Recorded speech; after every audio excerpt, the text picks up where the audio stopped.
ऋचा, एक सवाल और है कि जब माना जा रहा था कि बॉलीवुड में मी टू मूवमेंट जो है वो खत्म होने को है और अब कोई इसकी चर्चा नहीं कर रहा है, इतने सारे मामले आ चुके हैं, लेकिन हाल ही में जब राजकुमार हिरानी का नाम आया तो लोग शॉक हो गए। ना आम लोगों को विश्वास हो रहा है, ना बॉलीवुड में किसी को विश्वास हो रहा है कि सर ने ऐसा किया होगा।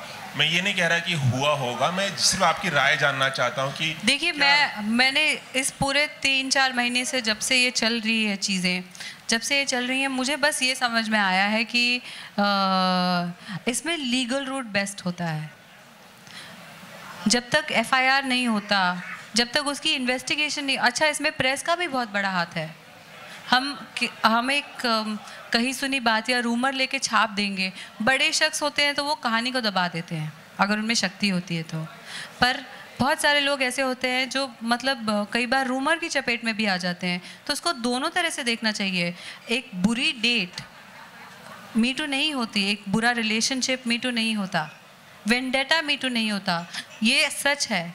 और दूसरी बात ये सच है कि अगर एक्सप्लॉयटेशन हुई है तो उसको सहना भी 2019 की बात कर रहे हैं हम, बिल्कुल पुलिस के पास जाना चाहिए और लीगल रूट लेना चाहिए। ट्रायल बाय मीडिया में बहुत सारे लोगों का नुकसान होता है और मैं बस मतलब मैं बहुत इंथुजियास्टिक हूँ मूवमेंट को लेकर और शुरू से रही थी और अभी भी हूँ और रहूँगी भी, क्योंकि बहुत ज़रूरी है।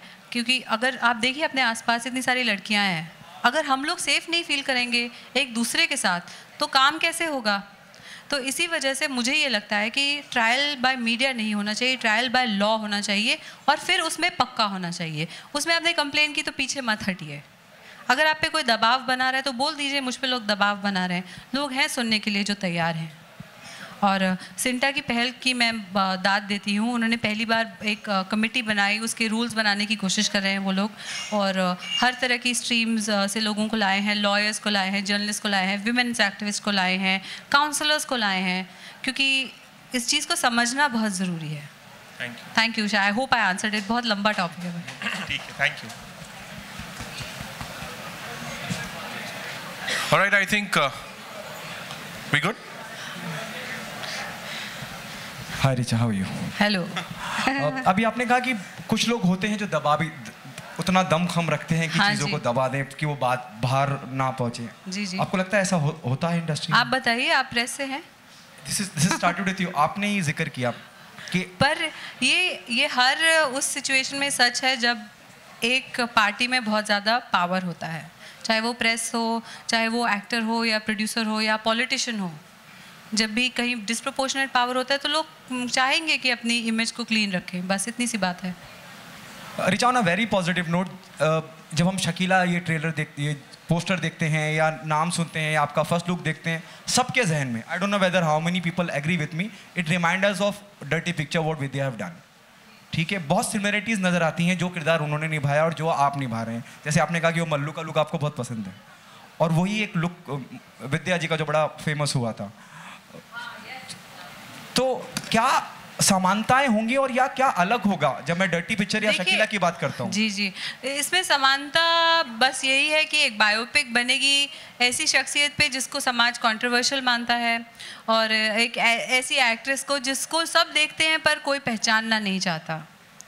तो ये समानता है और इससे आगे ज़्यादा समानता नहीं है। पर मैं ये समझ रही हूँ कि आपकी तरह बहुत सारे लोग डर्टी पिक्चर से इस मूवी को कंपेयर करेंगे, and we can't escape that comparison. तो मैं तो I take it in the right spirit. अच्छा, कंपेयर कर भी रहे हैं तो विद्या बालन के साथ बहुत बेहतरीन अदाकारा हैं, इन्होंने बहुत अच्छी फिल्म बनाई, मिलन लूथरिया ने, अच्छी फिल्म थी, फिल्म ने बॉक्स ऑफिस भी कमाया। तो लोग कंपेयर करते हैं तो करने दीजिए, कम से कम किसी बेकार फिल्म से तो नहीं कर रहे, अच्छी फिल्म से कर रहे हैं, है ना।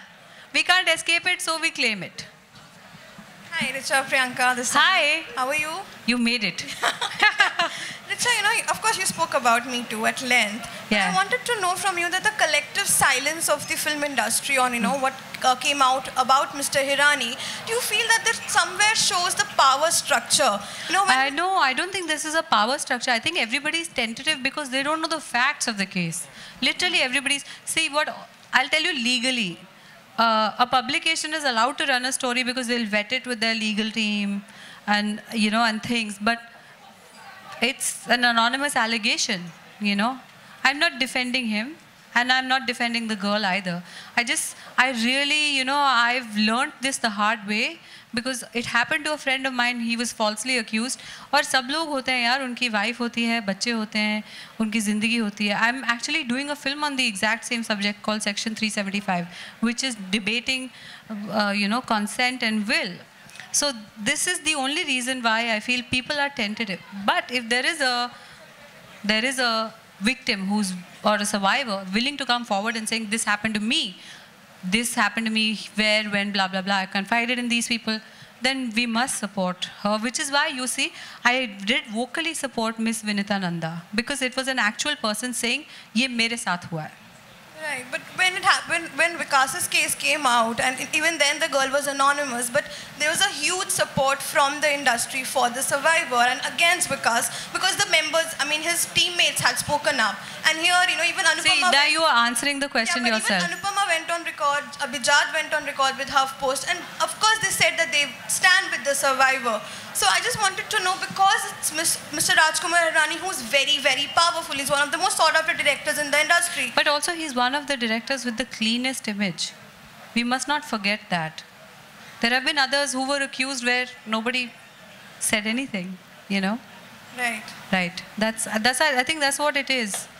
Right. Thank you so much. Thank you so much for the questions. I hope I've answered your question. वैसे इसका हमारे इवेंट से कोई लेना देना है नहीं, पर मैं इनसे बचना नहीं चाहूँगी सवालों से. अच्छी बात है, सवाल होने चाहिए.